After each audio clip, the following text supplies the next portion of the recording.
Sa Agosto ding tuiga, plano sa Panguluhan sa UST o University of Santo Tomas Jensen Campus nga sugdan ang ilang operasyon o galing magsugod na ang operasyon, mudawat na sila og mga estudyante gikan sa tibuok Rehiyon 12, Davao Region, tibuok Mindanao ug Visayas. Plano magbukas ay for academic year 2024-2025, so August 2024 po.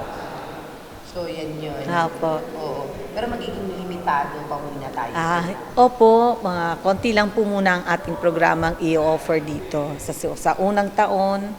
Pero may mga plano na po yan kung ano-ano mga programa ang aming nakalinya.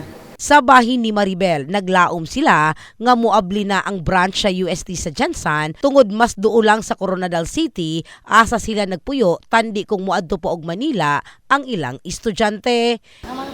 Opo. Yung anak ko niyo, nag-exam ko. Opo. Kaya gusto niya bini school. Tapos gusto niya din rin mag-umpisa sa iyang first year college. Ano course po gusto niya? Tourism. So, bumiyahe kayo? Anong oras kayo, ma'am?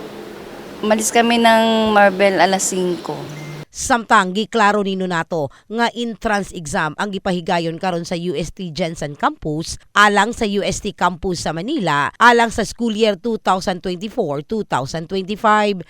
Ito ang tinatawag namin University of Santo Tomas Entrance Test, kaya USTET ang tawag namin. So ito yung ginagawa namin several times para kung sino yung papasok sa University of Santo Tomas para sa August 2024. We have to really clarify things.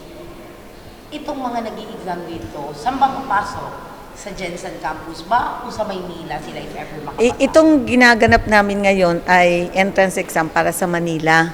So ang campus ang dunay gindak-on nga 79.93 hektarya nga makita sa Barangay Ligaya. Ang maong campus ang labing una sa tibuok Mindanao. Pipila ka courses ang gitanyag sa universidad, sama sa Business and Accountancy, Pharmaceutical, sama sa Nursing Information Technology. Itanyag usab ang College of Science, partikular na ang Microbiology ug Chemistry aron makatabang matud pa sa tuna industry sa Jensen. In the heart of changing lives. Kini sa Brigada Richal Gubalani sa Brigada News Jensen. Brigada News!